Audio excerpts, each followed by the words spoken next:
Whipple, and I'm here with my partner, Devastating Daryl Pace, and we have a legend in the wrestling world. He is an extreme horseman. He is the enforcer. Can we give it up to the ECW legend, C.W.Anderson? Thank you for coming to talk with us right now, man. Man, thank you guys for having me. I'm going to tell you something right now. We don't even have to do a show. I wanted you to throw up the CW. You already did. That's all I need to see, man. That's all I got, man. It's down here from here on out. So my question is, how you been holding up, man? Dealing with everything going on with this COVID-19, being locked up. How you feeling, bro? My regular job is considered essential, so I'm able to actually go to work. You know, I still work Monday through Thursday, but the wrestling part, man, I'm missing that. I'm missing being in the ring. You know, being able to go to the gym, go on the road, that's driving me crazy. Oh, man, I could imagine, man, because you have been still, you know, we're Facebook friends. I follow your page. You had still been working pretty much every weekend. Just about every weekend. There was periods where I'd work like 4 months every weekend. Then I'd have a weekend off. And this is the business I've been in like 15, 20 years. Wow, wow. Now, you just touched base on going to the gym. And I've actually told you on Facebook, I don't know if you remember, I was like, man, you look amazing now. Can you tell people your secret? I got involved with this company, Market America, through Preston Quinn, and started taking these isotonic products. They're basically just powdered supplements. Cut back on my eating, watched what I was, doing. Had a dramatic life change, and got down over the summer. I was like 202, and people said that I was like way too skinny. So now I'm holding around 215 right now. But that was pretty much just cutting back on my eating and just taking those natural supplements that were really good for my body. Okay. Because when you were working at ECW, how much did you weigh around that point? 260. Oh, wow. I think my quit match I was about 235, 240. But there was a time when I was with the Dangerous Alliance, sometimes I was 260, and then there would be, like a month I was about 270, 275. Okay. Now with the corona going on, how are you able to stay in shape and keep yourself ready to go once this thing is over? I used to have a full gym, I built on the side of my garage. I had a full gym, and like I said, with the things that's transpired recently, I'm no longer living there. And where I live now, I have Bowflex dumbbells, I have bands, I have push-up stands, I have a Japanese push-up board, jump rope. Plus I have 2 Rottweilers that I take for a walk almost every day. We walk and run on the trail. I live on a 38-acre horse farm, so I'm able to get out and do things outside that keeps me active. So I'm pretty active with that, and with the working out, man, I'm every day. Monday through Sunday, I don't take a break. And I got my biggest thing that I've actually fell in love with is kettlebells. I got a 20, 35, and 45 that I swing about every other day with workouts. Nice. Have you thought about doing maybe putting workout videos up on your page daily just to kind of? I had done a little bit of that when I was going to the gym, but I hadn't really thought about doing anything like that. I just know what I do and what works for me. It may not work for somebody else, but when it comes to kettlebells, I've really learned a lot and learned the different swings and stuff. And I would love to put those out because I feel pretty confident with those swings and stuff I've been doing. Okay. Now, in staying active, what I've always heard is it's almost like a muscle memory, right? If you stay off too long, you're more likely to get injured when you come back. Is that true? Have you noticed that? You have to keep going, or what happens with breaks? I was telling one of my students, Victor Andrews, the other day. We actually met up at my old training school and just kind of run the ropes and worked out a little bit. It's amazing how much more I hurt now since I haven't wrestled since March 14th than what I did when I was wrestling every weekend. It seems like I've had a few other wrestlers tell me the same thing, that they're hurting more now that we've had this break than before. I get it. Now, we're going to definitely touch on your wrestling career. I've been a big fan for years. I've been watching you for years, man. Thank you. But I learned something today during my research. I didn't know you almost were a pro baseball player as well. Yeah. Can you tell me a little bit, and you turned it down? Yeah, that was my first love, was baseball. I was gifted. I had a strong arm. I wasn't a very fast runner. I was a very good hitter, but I could throw what I didn't know how hard I could throw. I just know the pitcher would always tell me when it come by him that he could hear the seams cut in the air. But the Padres, when they scouted, they actually came to an All-Star game my senior year and scouted our pitcher. And they found me because I was throwing it harder to second base from my knees at 90 miles an hour. I could throw it at 90 from my knees. And then I could stand, at home plate. I could throw it over the left field fence pretty much on a line, standing at home plate. And I've had that arm as long as I can remember. Like when I was 12 years old at a 270-foot fence, I could throw it to home plate without it taking a bounce. So you said that was your first love. Why did you not go ahead and take that contract right there? I was an 18-year-old idiot that listened to my mom. 1989, before the Latin explosion of catchers came out, my idol, I actually have a tattoo of him on my left ankle, Benito Santiago. I mimicked his throwing style, throwing from a knee. So I thought it was really cool that the Padres wanted me as a catcher. So anyway, before the explosion came out, they're only going to offer me like 20 grand to sign and go play rookie ball. And my mom was like, go to college. You'll always have the pros. Hindsight being 2020, I should have went and played baseball, and because college was always the thing to go. But my mom was very influential, so I went there, blew out my elbow, and my arm was never the same since. Got it strong again to where, I was in my early 40s when I was playing softball competitively. I could still throw it about in the low 80s. But to turn that down, and I literally got right into wrestling almost like the very next week and haven't looked back. I miss baseball, love baseball, but, I would have never became C.W.Anderson. I would have never, who knows what would have happened. But I can't, if I dwell on that too long, it actually pisses me off sometimes because as much as I love baseball. So now, growing up, were you a wrestling fan? Like, how did this wrestling thing come about? I despised wrestling growing up. I did not like it. My brother was a wrestling nut, and we lived a little east of Raleigh in North Carolina, and Dorton Arena was the hotbed of the NWA, and they used to film TVs all the time, film TV for Saturday nights, and he always tried to get me to watch wrestling, and I wouldn't do it because I was watching Saturday Night Live on our other little TV. 1984, he told me it was one Saturday. He said, sit and watch one match with me. He said, I won't bother you anymore if you just sit and watch this one match with me. And it happened to be the Rock and Roll Express versus Ivan Koloff and Crusher Khrushchev. And it was the day the Rock and Roll Express took the belts off the Russians. I remember it vividly because when Ricky Morton rolled up Uncle Ivan, pinned him 1, 2, 3, my brother and I was jumping around. We were little kids, like the Americans had just defeated the Russians. And I was hooked. Fell in love with wrestling that day and was hooked ever since. Nice, man. Well, I see you even had a stint at the power plant. Mm-hmm. Now, that part I wasn't aware of. Could you tell me a little bit about that? When I started wrestling, somehow I got roped into training kids around. I always say kids, but that's how I always wrote about guys around the area I lived in. Looking back, I was in really no way of training people. I shouldn't have been training people because I wasn't even trained myself. I just learned as I went. And one of my very first students happened to be Lodi. That was Raven's sign guy. So Brad Kane, he was tagging with a guy named Curtis White. They called him Toad.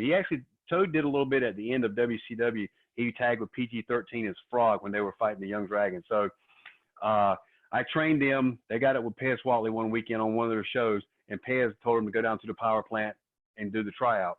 They went through the tryout, passed, and that's where Lodi had gotten, his start with Raven. They called me, told me, you're just spinning your wheels in North Carolina.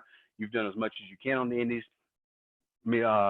Train, do squats, run, because that's kind of what's going to be going on at the power plant, and then come and try out. So one February, I want to say it was February 98 or 97. Let's say it was a year. Yeah, it was like February 98. I went and tried out at the power plant. Went through that 3 days of hell. Almost quit several times. Toad was there, literally keeping me from quitting. Passed it. I think 35 of us started that day on a Wednesday, and on that Friday there was 5 of us left. Nobody became famous in my group at the time other than me. Came back, paid the initial fee to get in the power plant to start training under Sarge, which was $1,000. Sarge took me under his wing, him and Pez Watley and Mike Winter, and kind of transformed and tweaked everything that I thought I knew and made me into the wrestler that, you know, got my job at ECW. He taught me about selling and psychology, less is more, you know, all just things like that. But So go ahead. so when you started, you said you paid, right? So you're not, is WCW paying you at all during this, or No. how does that? No, I never got anything from WCW. I paid, you know, you had to pay it was a $3,000 fee. You had to pay $1,000 just to walk in the door. I paid that $1,000 and I didn't pay any more. And that was like 30 some of us there on and off. But I actually paid. I wasn't under contract. A lot of the ones that were there, Natural Born Thrillers, Elix Skipper, Lash LaRue, Mike Sanders, those guys were under contract. Johnny Swinger, but I wasn't. After a few months of being there, it got to the point where Sarge had me teaching those guys how to do things. And I'm here learning myself. But Sarge thought enough of me and thought of, you know, my talent that he had me training those guys. He'd put me in one ring and show them things while he was in another ring showing guys other things. And then the third ring they had at the power plant, usually Monday or Tuesday, they would be painting the Nitro or Thunder canvas. So that ring wasn't even, you couldn't even use that ring, so only had 2 rings to work out in. Nice. Now, I will tell you ahead of time, don't judge me. I'm marking out. I got C.W.Anderson matches in the background right now while we talking, man. I can't be mad at you for that. So real quick, another thing, my boy Black this Jack, he told me to tell you, compliment you on your blue eyes. You like that, man. Yeah, I always put that over, and one of the promoters at AML, Brian, he hates when I do it. That's why I do it. I take selfies so my eyes shine a little bit because they're a little light crystal blue, and I always do it to pop him. With that being said, a young man like Black this Jack and some of the other young guys, because right now I've seen your work at AML too. You worked with George South, who's been a trainer for years. You know what I'm saying? So people don't know George South, an amazing trainer, has trained some great guys, and he's still working. What would you say to some of these young guys or what are some of the better young guys you see coming up right now, man? Victor Andrews, and I'm just saying it because he's one of my students. He has it. He knows his stuff. Let's see. The AML group has so many talented people, from Chip Day to you have the Dawsons who are with me at NWA. Those guys, the Dawsons, man, they have that look, that intimidating factor. Colby Carino, I can't speak enough about my nephew, man. I had a match with him in September, and it was like working his dad again. That's what it felt like. But Colby's way more talented as far as athletic. He don't know about the talented part. So I always got to say that just to piss Steve off a little bit by saying that his son's more talented than he is. Nice. But guys like that in the North Carolina area, John Schuyler's another one. He's really good. Owen Knight. Not many people know about him. I wrestled him a few months ago. That kid is very talented. So those are some of the few that I've been in the ring with, and that they could need more exposure just to get their name out there, because those kids have it. Nice. We actually had D-Ray 3000, who used to be on Impact. He was our guest last week, and he was saying a lot of great things about you as well, man. He said you're a good dude, man. I try to be. Yeah. Now, you know, we got to talk about your ECW history. First and foremost, before I even touch anything, how in the world did you, I know, but let our listeners know how you were able to get the Enforcer name and actually go with the Anderson gimmick? Because we already had Ole and Arn, so how are you able to get it and for them to say, we respect you, you can keep it, no problems? As far as the Anderson name, when I first started, there were 2 guys, Rocky Mills and Pat Connors, who were running the Anderson gimmick. They got permission from Gene before he passed away to use it and pass it along as they saw fit to someone that was worthy of the Anderson name. Pat found me one of my very first matches in '93. He was looking for a new tag partner because Rocky was a little bit older and was going to retire. So he set me down, wanted to know if I want to be an Anderson, and I had no idea what I was going to call myself. So I was like, yeah, sure, I'd love to be. I had a goatee at the time. I looked more like Big Boss Man than I did Arn or Ole. And so he said, well, you got to come up with a name, 3 letters. I'm Pat, there's Arn, Ole, something along those lines. So for like a week or 2, I come up with Ike and Cal. I mean, I couldn't come up with really anything. So one of the local interviews I was getting ready to do for TV station. My baseball coach that had coached me through my entire career was a wrestling manager now. And I've known Randy Driver my entire life. So I was like, Mr. Randy, what am I going to call myself? I can't come up with anything. So he said, we'll just use your initials and call you CW. So that's kind of stuck for C.W. Anderson. As far as getting the enforcer moniker, once I got in ECW and started tagging with Bill Wiles, Paul and Tommy come up with the idea of putting Sign Guy Dudley with us because Lou looked like Paul. And of course, I looked like Arn, and we were going to make Bill Bobby Eaton and call us the New Dangerous Alliance. It was totally going to be a spoof on Paul E's Dangerous Alliance. And we started out as a comedy, and Paul touched base with Arn and asked him if he minded me using the enforcer moniker. And he's like, no. He said, by all means. He said, and I hope CW has more success with it than I do, was his words, which I didn't think would be possible. So we started, that's how I started the Dangerous Alliance, and then we started getting over as a serious tag team and went from comedy to straight, serious heels. Now on that, have you had any relationships with Arn Anderson? Have you met him or had a chance to hang out with Arn before? Or? I never really met Arn until I was doing the WWE ECW thing and got to spend a little bit of time with him because he was one of the ECW agents. And I got in the ring with him one day, and I'm sure he don't remember because he's done this probably 1,000 times. Before I got signed, I was coming just to do a job, just for an enhancement match.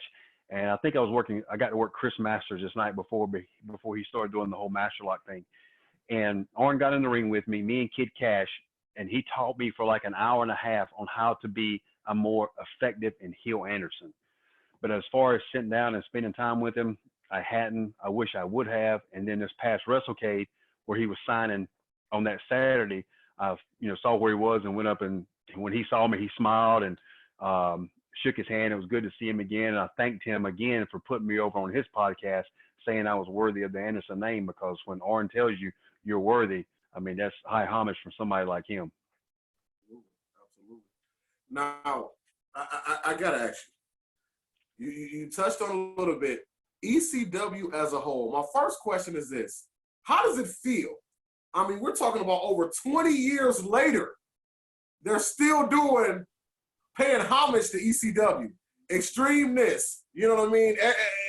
Everybody's still doing matches. They're bringing you guys in. What do you think about that, man? What does that show about how important ECW is? Because now, before you answer that, this is not a shoot interview where we try to get you to say mean things about anybody. You don't have to do that. No. I watch some of those. I know how it goes. But how does that feel, man?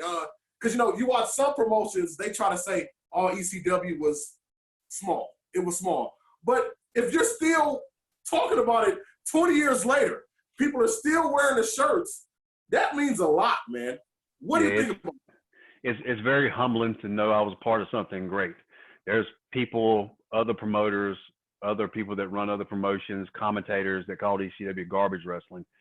And that's everybody's opinion. Everybody's going to have their opinion. Not everybody liked ECW, but we're still talking, like you said, talking about this 20 years later. And anywhere I go, the word ECW, when it's meant or is mentioned out there, they start the ECW chants. 20 years, they're still chanting. And it's very, very humbling to be a part of that group. We've got people I consider family that I see on a regular basis. Last AML show, the very last one, I had the I Quit match with George South, and I was lucky to have Shane Douglas come in and referee. And as soon as we get in the ring and George South mentions something about ECW, the two originals, they start chanting ECW. And it's really, man, it kind of gets to you a little bit, knowing that, again, you were part of something great. They're still talking about it. I was terrified my very first day there, and come to find out how big of a family these guys were.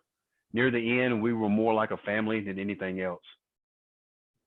And how is that locker room? Like, when you think about WWE, it's very, it's big corporation. Same thing with WCW. You go into ECW, what's it like that first time you go in that locker room? Is it, describe what you see or what it's like walking in there. I see guys that I thought was going to murder me, guys I wouldn't like to be caught dead on the street with, New Jack, Balls, and Axel, those guys.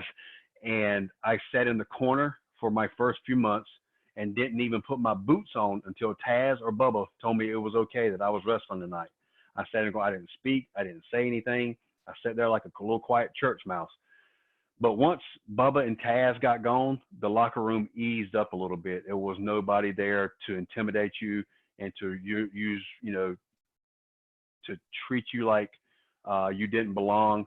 Because that was Bubba and Taz's thing, was to make sure that locker room was run a certain way. And it was run a certain way, because I remember one time Steve and I were late to a show because you had to be in the ring by 5:30 to working out. I think it was like 5:31, and Steve and I come busting in the arena with our street clothes on, run and dive in the ring because you had to work out, and worked out in our street clothes because we were terrified. One of my first encounters with Bubba, Bubba jacked me up in the corner because I did something in the ring, and I danced around or something like that, and he grabbed me and jacked me up in the corner, and he goes, "For some reason, Paul Heyman has a heart on for you. You're his flavor of the month, and you're out there dancing around like some faggot." He said, "I don't want to ever see you doing that shit again. You're a heel. Be a fucking heel. Do you understand me?" Yep, got you, Bubba. But once they left and moved on to WWE, it got more relaxed. Everybody helped everybody. We were watching everybody's matches. We didn't care if you had the first match and stole the show or main event and stole the show. There was no backstabbing, because you go anywhere else, WCW and WWE, it's like every man for himself there. For those locker rooms that I've been in, people are miserable. They don't want to be there. And with ECW, I couldn't wait to get back on the road, because I'd always tell my mom, I'd always see her before I leave to go out on for the ECW show. I said, "All right, Mom, I got to go to work." She's like, "You're not going to work. You're going to see your second family." I'm like, "Well, yep, you're right." We exchanged gifts at Christmas. We bought everybody, each other, a gift. A lot of us traveled together, and I still keep in contact with a lot of the guys today from ECW. And I really miss it, man. I miss that. I miss it every day, because that was a special part of my life. And to say that I was a part of ECW and I was one of the originals, it means something to me. Something I can hold my head high about. And you definitely were a huge part of it, man. And like you just said, some people try to say it's trash wrestling, but you were a worker. And to people that don't know what a worker is, that's a wrestler, but that in the industry, you know what I mean? We call it a worker. How did that feel when you had a lot of people doing the hardcore stuff? You had the blood, the cheers. Not saying you didn't do it, but you had wrestling matches. You worked some of the best. You worked RVD. You got in there with some of the guys. How did that feel? And why did you choose to always be a wrestler as opposed to doing more of the hardcore stuff? I enjoyed doing the hardcore here and there when it was called for. Like, New Jack and I are still tight to the day. And because, New Jack grew up right down the road in Greensboro, North Carolina. So Jack and I kind of hit it off. So I loved doing hardcore with him. It was a lot of fun. We had a lot of fun working each other. Balls and Axe was the same way. But, taking those chair shots every night were taking a toll on me. And I was glad that I actually got to wrestle, because being an Anderson, that's what Arn was. Arn was he was a workhorse. And that's, I always prided myself. I wanted to be the guy, because when I started in wrestling, I was a Bobby Eaton mark. Still am today. He is my idol. And I wanted to be Bobby Eaton, to where I could go out there and wrestle Ric Flair, or I could go out there and wrestle a broomstick and have a 5-star match. So that's the mentality I had. I wanted to go out there and I'm going to seek perfection. And there was so many articles done on me that every time you come to an ECW show, C.W. Anderson never has a bad match, because I put 100% in. It's just like I'm watching the Michael Jordan documentary, The Last Dance, and Michael said that he went out there every night and give it 100% because there was some fan out there that had never seen him play basketball live. But I wanted to go out there and give the person that worked, sorry, that was my Rottweiler, that worked 40 hours a week and took their 5, 10, 15, 20 bucks and spent it to watch me wrestle. I wanted him to walk out there and say, "Man, C.W. Anderson, give me a great match tonight. I got my money's worth just by watching C.W. Anderson." Now, with that being said, I know we had some amazing moments in ECW. I was blessed to actually get to see ECW live a few times here in the Michigan area. If you could pinpoint, and I'm not going to say just one, if you could pinpoint your top 3 moments in ECW, what would you say? I'm going to have to combine one together, because it was my I Quit match with Tommy Dreamer at Guilty as Charged, the very last pay-per-view. Not only that match, but after the match, as I'm walking to the back, the Hammerstein Ballroom sold out. There's over 3,000 people, and they're all chanting "C fucking dub." I started getting that chant at the end of my matches.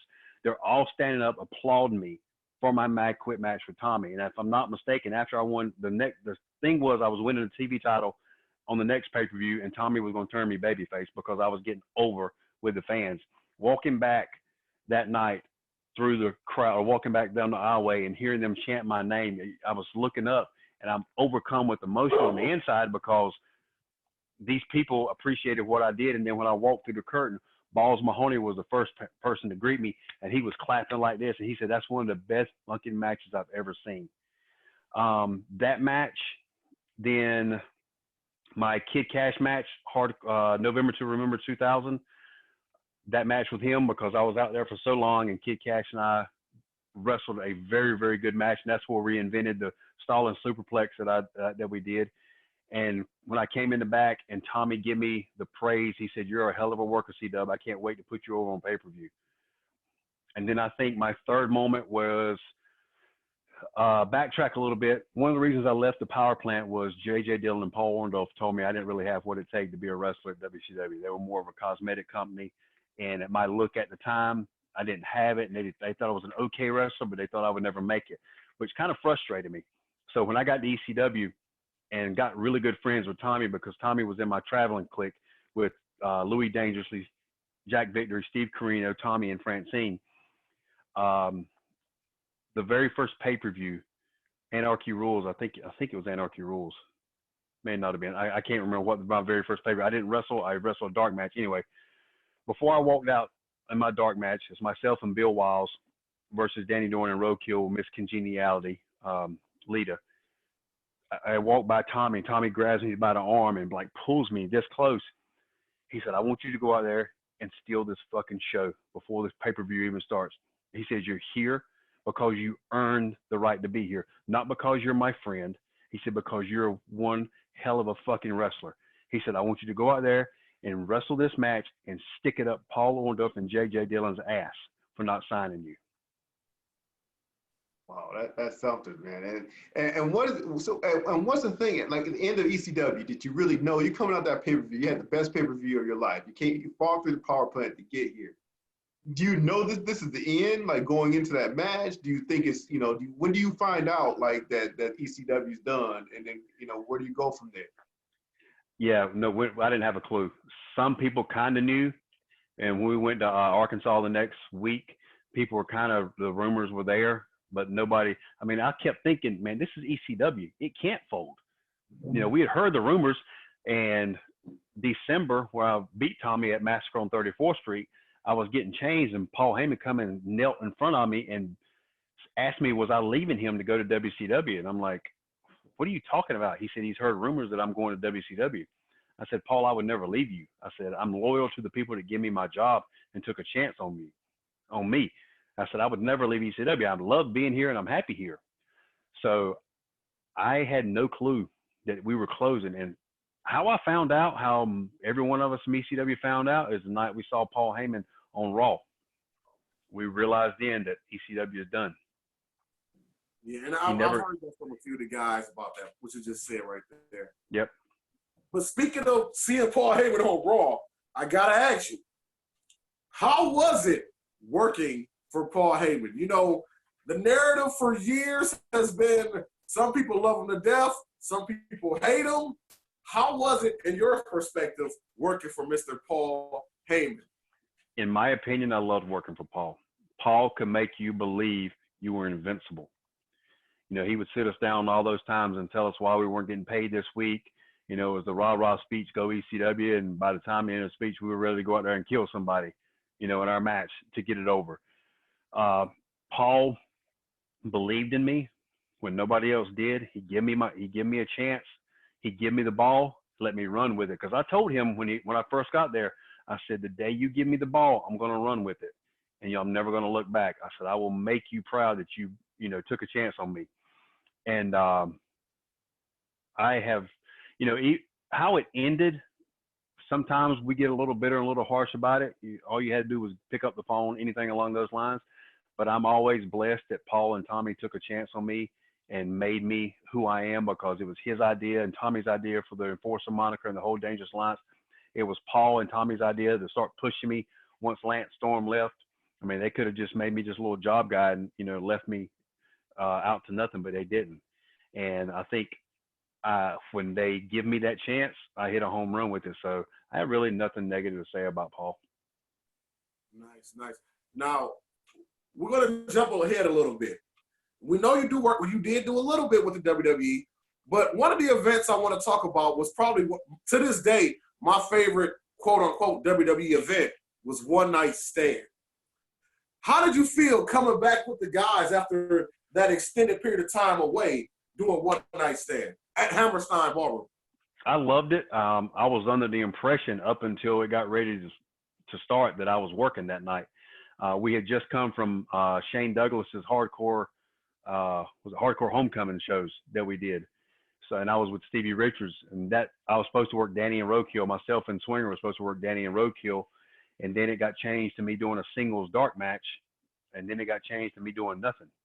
So Tommy told me, he said, Vince doesn't want any bumping before the show because he doesn't want to burn out the crowd. Well, obviously Vince has never seen an ECW show because you can have a dark match and the crowd's still going to be hot as hell when the lights go up. So he told me I could sit back there in the back and wait for the run in to where we all get in the ring, or I can sit out there and enjoy the show. So I sat out there and got one of those $400 chairs and took home with me and enjoyed the show. But it was good being back with the whole ECW family, and then some of the WWE people that were ECW, like Benoit and Guerrero, and seeing them again. It was a great experience being at that show and getting to witness it. I would have loved to have been on it, but at least I was still there. Now, when they put that together, it's supposed to be a one-time deal. The first one, was that, communicated to you to feel like something else was going to happen, or was it truly just a one-time deal, and then, they had a second one?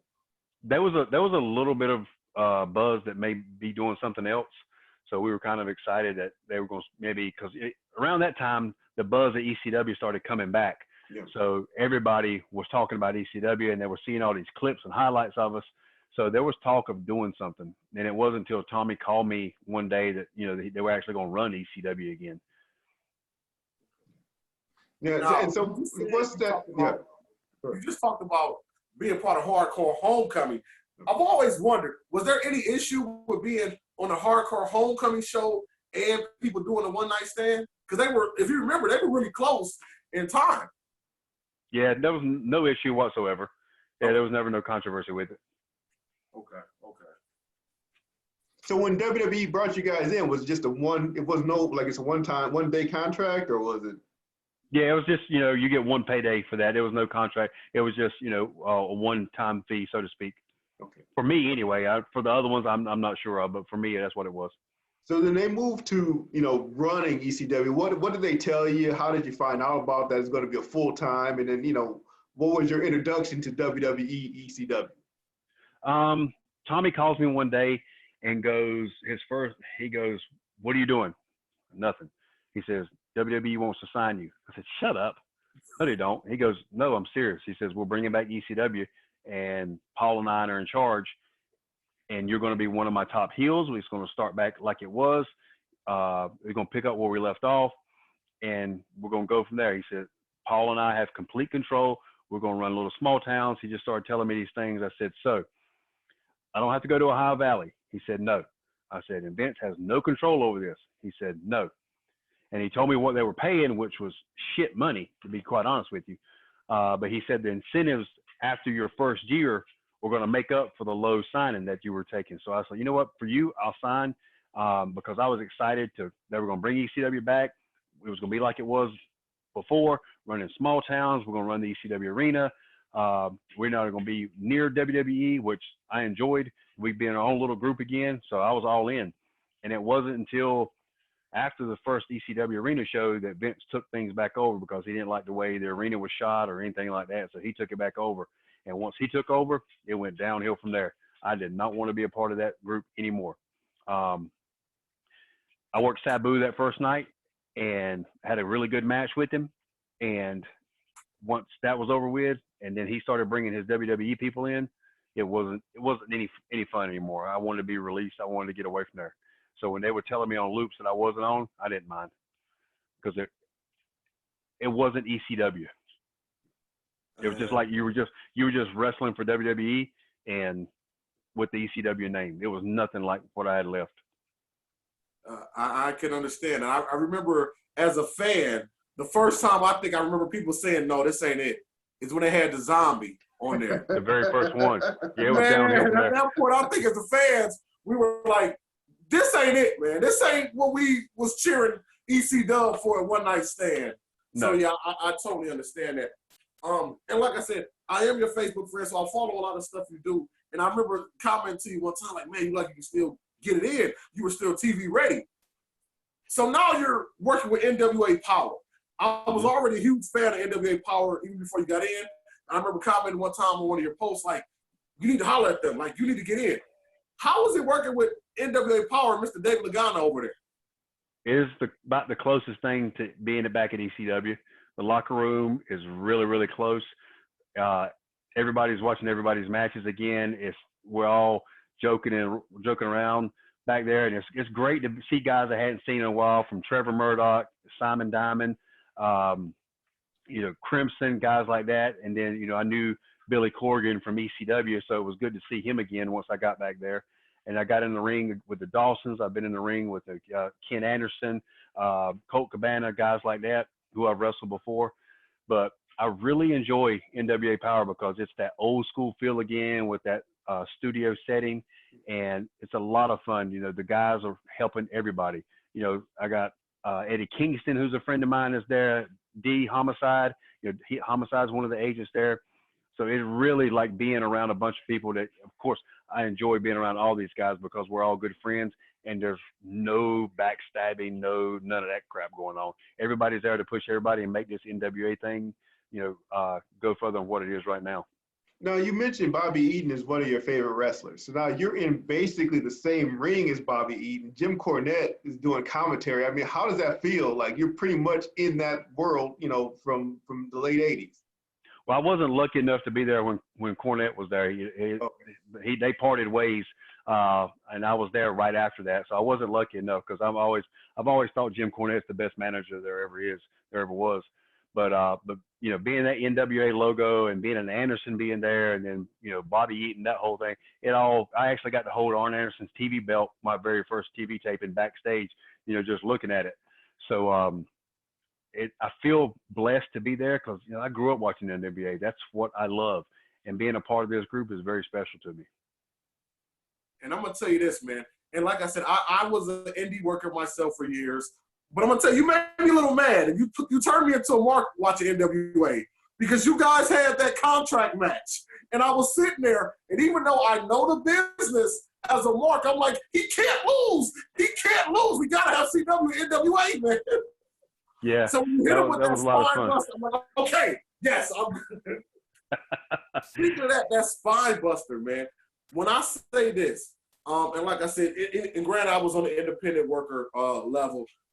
But watching your matches, the spine buster, your super kick, one of the things I think people lack now is looking real in their matches. I don't know if you could agree or disagree with that. Your stuff looked legit, always. Now, what do you attest that to? Always making sure your stuff looked like, man, you was making contact, it was impactful. What do you attest that to? My perfection in the ring and my OCD of how I want to be perfect. My super kick has to be perfect. It has to make that sound. My spine buster, I always say that. I always say Arn's spine buster is the best. Hey, it's Arn. I'll give that to him. But mine's 1A because nobody has the recoil that I do from the spine buster. And I think that adds to it because of the impact. And it's the action that makes my spine buster and my super kick because the sound it makes, Sarge told me 20 years ago that I have the best punch in wrestling. So I attest to having the best punch in wrestling still. One of the best, if not the best super kick, and by far the best spine buster there is because Arn's not hitting his anymore, so it's just left to me. And it's just my perfection.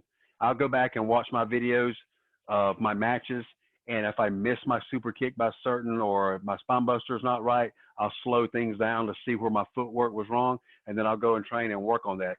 27 years I've been doing this, and I still am the worst critic to myself. And if I screw up, I beat myself up about it, and I'll go and fix that. Nice. And I'm glad you said that because I actually was watching one of your videos, and I see it was a training video. You were still in there with the guys. I say that because I know some of the trainers, after they get a little older, they choose to just stand on the outside and tell the guys, do this, do that. Have you always been like that? Even when you training guys, I'm still in there. I'm still showing them. I want to show them this stuff. You can't train somebody standing on the side of the ring. You have to be in there and showing it. If you're just a coach, you're not a trainer. You have to actually get in there and show them, because they're small, minute things, the way they hold their hand, the way their head's held, the way their feet are a certain way. I have to be hands-on with these guys. I cannot sit there and tell you to do this and this and turn your foot. If it's not like it, so I'm going to grab you and twist you the way I want you to get that perfection in there. And I'll go in there and bump with you. I'll take shoulder tackles, run the ropes with you, run matches. Look, I just worked a match the other day and they're just rolling around to get that rust back off, and then to teach a little bit, because I still want to learn. And guys that's been in the business a year teach me things just by little things they do that they don't mean to do.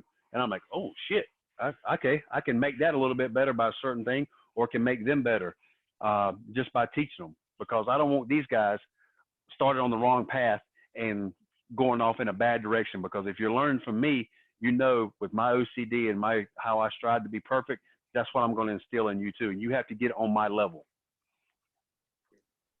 Yeah, I think there's one thing that the business is missing, is having those people that can actually work. There's a lot of entertainers, there's a lot of people that can do jokes and stuff, but actually having those workers.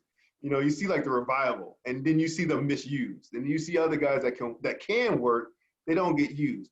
What's your thoughts on that part of the business? Is that it's almost like a dying art. I mean, I watch AEW. I'm still not seeing, I see a lot of guys flipping around. I'm still not seeing people that know how to work a match, work a hold. I mean, what's your thought? Is it dying? Is it waiting? Are people waiting to see that again? Like, what's up with the workers? There's always going to be a need.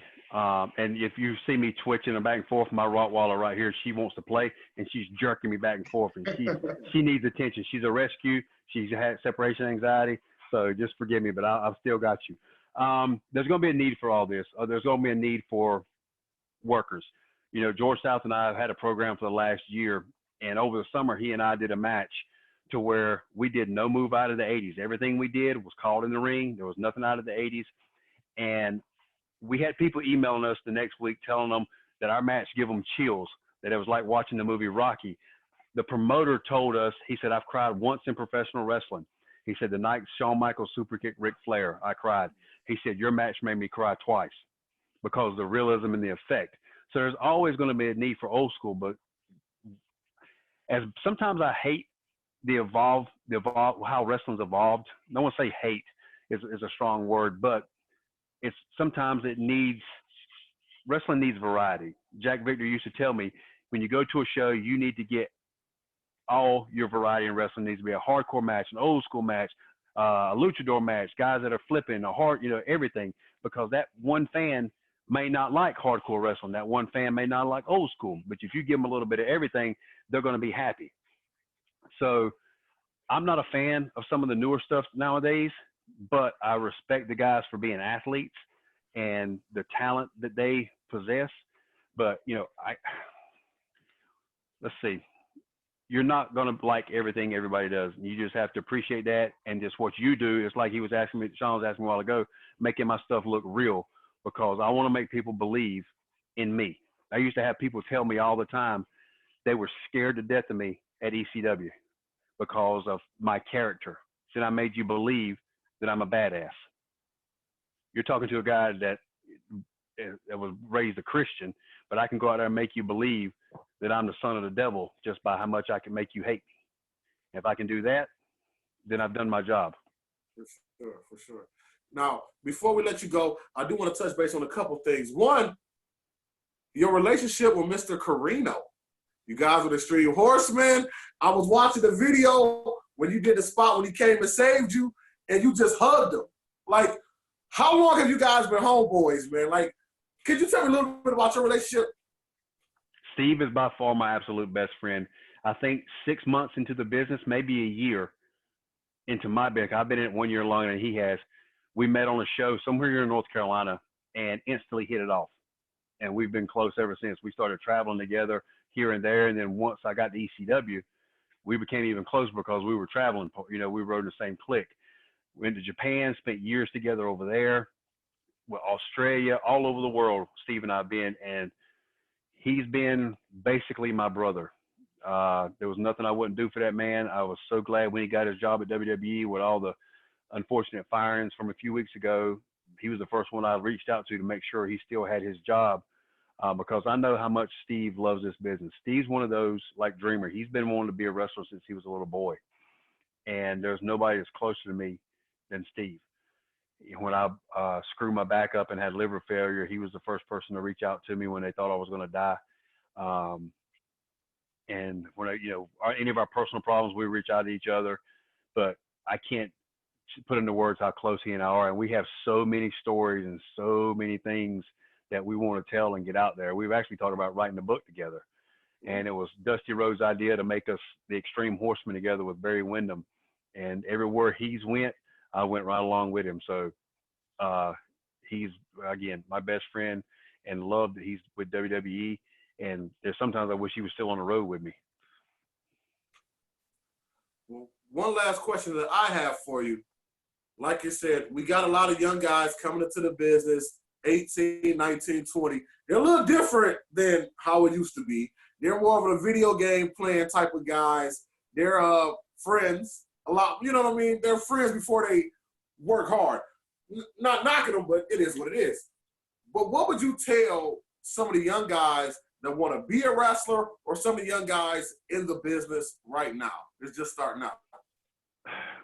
For the ones that want to be a wrestler, find a reputable trainer, not somebody that says they're a wrestler and have not been anywhere. Find a George South, find like the Dudley Boys camp, Booker T's camp, or, when I was running school, my school, the Monster Factory with Danny Cage. Anybody that has been there or done that or has a reputation of training success, that's where you go. You're going to spend a little bit more money, but it's going to pay off in the long run. You don't want some guy that runs out of his barn or runs shows on the weekends and draws 5 people, because all he's going to do is take your money. And then when you say, I was trained by this guy, we're going to go, who? But, like my student Vic, he'll go to do stuff for WWE and meet other people, and they'll say, who trains you? And he says, C.W.Anderson. And he's immediately taken in because of my reputation, how I teach and how I present myself reflects with them. And they know if he comes from me, he's reputable, he's a good dude, he knows how to work. And that's the same way with them. Guys that are in the business, record every match that you got and be your worst critic. If there's a veteran on the show, somebody, again, that's been there, like myself, that's been to the show, just humbly ask them if they could watch your match and critique it. And what you want the guy to tell you is what you did wrong, not what you did right. Now, there's that promotion I work for in Winston-Salem, the AML. I've had guys ask me to critique their match, and I'm very hard on them. And then they'll go and complain that I'm too hard on them or I'll hurt their feelings. If you ain't got thick skin in this business, you don't need to be in this business. So don't be afraid to take criticism, because I've had Sarge cuss me out. I had Paul and Tommy ream me along with a few other guys after my pay-per-view in California, the 6-man we did, because we went way too long. I'm on pay-per-view at ECW and I'm still getting fussed out. But you take that, you learn from it, and you move on, because that's how you get better. So find somebody, record your matches, and have thick skin, and don't be too much on yourself, and don't have such an ego that you ain't willing to learn. Well, hold up. I said that was my last question. Wait a minute. I got one more for you, CW. Okay. So, like I said, I watch your Facebook, and this is off the record. Yeah, sure. But you also, I noticed you talked about Tupac and different things. Have you always been like into hip hop a little bit, man? Has that always been you? Steve Corino has called me the blackest redneck he's ever met. The road I grew up on was a dirt road. My family was the only white family. Next to Steve, my best friend, Maurice Watson, he and I have been best friends close since we were 4 years old. We went to preschool together. We played video games together. He's helped me out with a lot of personal things, and vice versa. I have grew up with black guys my entire life. playing basketball here at my house. I had like full court dunk goals. The yard would be filled with young kids and guys, and my brother and I would be the only two white guys there. I grew up on hip hop, loved Tupac, Beastie Boys, Run DMC, Grandmaster Flash, guys like that. That's where I got the idea for this, because I've always seen Tupac do this. That's where I got the W from. And then there was a guy named Tom Casati that always run around doing this. So one day I just put those two together and come up with that. But yeah, I love hip hop. Not today's hip hop, but the 80s and early 90s style hip hop, because that's my generation. That leads to my question, because I know you brought up earlier your friendship with New Jack, and we know we've seen the stories with New Jack, the documentary. I can tell you a story about New Jack too, dealing with that too, but go ahead. Yeah, so that's my question. What's the C.W. Anderson New Jack out in the town story? Like, what's the crazy New Jack story? All right, this is how New Jack and I got close, and then I'll tell you one of the stories. We were in Alabama, and the girl I was dating at the time was this light-skinned girl. Her name was Lisa. She looked like a Leah in the face, but with J-Lo's body, so imagine that. We were at the show. She was sitting up there, and I was still kind of new, so nobody really knew who Lisa was. And I saw New Jack talking to her. So I'm walking through the hall. I see Jack coming, and Jack goes, C-Dub, I didn't know you were from North Carolina. I said, yeah, I grew up on the east side of Raleigh. He said, man, I'm from Greensboro. He said, I didn't know you dated black girls. I said, that's all I date. He said, man, I don't date none but white girls. We high-fived and kept it moving, and Jack and I have been close ever since. And one of my stories with Jack out of town is he got hurt one night, and they told me that he needed a driver, so I volunteered to drive Jack. We were going to St. Louis. At the time, Jack, I think, had like a Mitsubishi Eclipse. So you can imagine how small that car is anyway. So Jack's in the passenger side. I'm driving. We're driving through nothing but just, acres and acres of cornfield. And off in the distance, there's this at least 30 or 40-foot cross in the middle of the field burning. And it's like 2 o'clock in the morning. And Jack's passed out. He had taken a pill because of his pain, and he was passed out.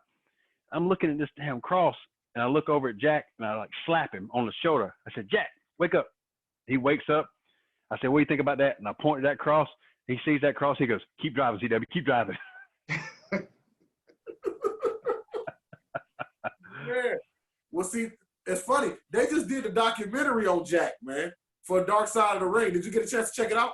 I did. I loved it. I even messaged him afterwards, because I always call him Big Bruh. I said, that documentary was great, Big Bruh. And he thanked me on that. He touched base with me the other day.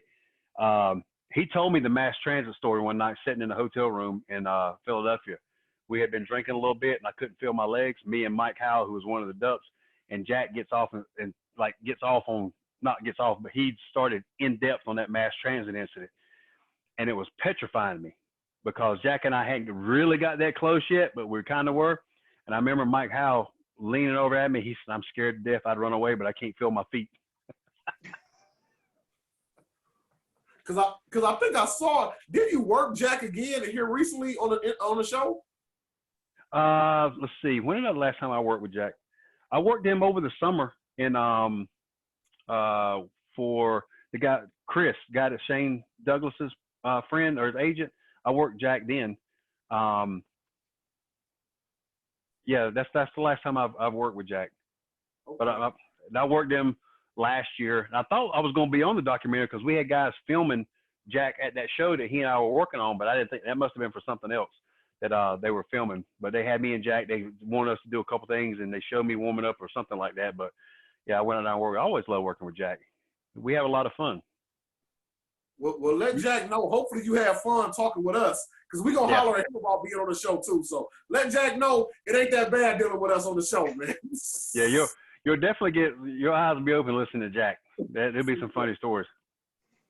Well, CW, we don't want to keep you too long. I know you said you got to go holler at your Rottweiler, make sure get her attention. But before we leave, what should we expect after this Corona COVID stuff coming up from you, man? Keeping that AML title. I want to have a good long run with that AML title. And I'm hoping things are looking up for me at the NWA.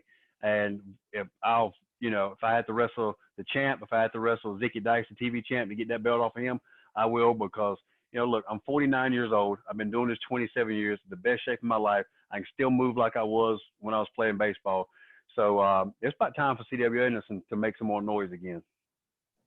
I totally agree. Like I said, I said it to you on a post. Like, you still got it. Like, I think you got it more now, even than you had it then. Like, you was awesome then. You're even better now, I think, man. That's what everybody tells me. I got that Benjamin Button disease, where I look younger now. But I get that a lot, man. It's a compliment that they say I'm better now than what I was when I was at ECW. For sure, for sure. Well, Daryl, do you have anything else for Mr. C.W. Anderson? Yeah, no, man. I think this has been a fantastic interview, man. You filled in so many gaps, like, and it's just been great talking to you. And you know, what I learned too, man. You know, you got that great wrestling voice, man. The promo, your promo stuff, I don't think gets enough credit either. Oh, thank you. I attribute that a lot to James Mitchell, the devil that worked with Mikey and Tajiri. He helped me out a lot with that, because you're talking to a guy that was petrified of the camera when I got to ECW. My first live pay-per-view, my first live promo was at the ECW arena. All basically threw me to the wolves and told me what to say. And I get in the ring and I'm standing there like shaking in my boots. I'm so scared. But once I started hanging around James Mitchell and him talking with me promos, man, I really got comfortable with him. And people see me riding down the street right when I'm getting ready for an AML show and see me talking to myself. I'm just working on my promos. For sure, for sure. Well, C.W. Anderson, thank you, man. It's been an amazing hour with you. That time just flew by. Thank you again for doing the interview with us. We appreciate you, man. So take care, and we will holler at you later, man. Thank you very much, sir. Take care, guys. See you. Thank you. Great. Daryl. Yo. Another amazing interview, man. Amazing interview. We had Mr. C.W. Anderson, man. We even got an exclusive. He explained where the whole CW thing came from. Yeah, man. Yeah, man. Fantastic. That story about, you know, how inheriting the Anderson name. You know, man, it's just you know, amazing guy. You know, going from ECW, WWE back. I mean, it's a whirlwind right there. For sure, man. Well, like I want to say that to all our people that's going to be listening to this show, whether you watch the video or whether you're listening back, make sure you subscribe. We're going to have the page up where you can follow it on YouTube, subscribe on Spotify, iTunes, where to get your podcast from. Follow it on Facebook. We'll have all that information up for you. And check me out. Like I said, we've been so blessed to have some great interviews. And Daryl, as you know, we got some amazing interviews coming up. Oh, we got some big stuff coming. You want to give them a hint? You want to give them a taste of what's coming next? Devastating. Let them know, man. Well, we got two key interviews coming up, right? We got from Retromania, right? That new Retromania video game coming out. It was very similar, like kind of using that same engine from that old, WrestleMania game back in the day, arcade. Yeah, back in the day, bringing that forward. So we're excited for that. We've also got a member of the famed Maivia family, right? Mm-hmm. We're going to bring in Tomo Maivia. He's part of the Samoan dynasty. So you know if he's Samoan, he's related to a certain champ, a certain people's champ. So that's why you guys want to make sure you check out every episode of the Wrestling Heroes Insiders Podcast, The W.H.I.P Show, because you never know what personalities we're going to have on the show. But Daryl, we will get with him next time. So go ahead and sign off, and let's do it. All right, signing off here from the studio. Like I said, we've been holding it down this week, so taking care of those technical issues. So signing off from the studio is Devastating Daryl. And I am Deshaun Whip Dog Whipple, and we will see you next time on the Wrestling Heroes Insiders Podcast. Take care, guys. Next time.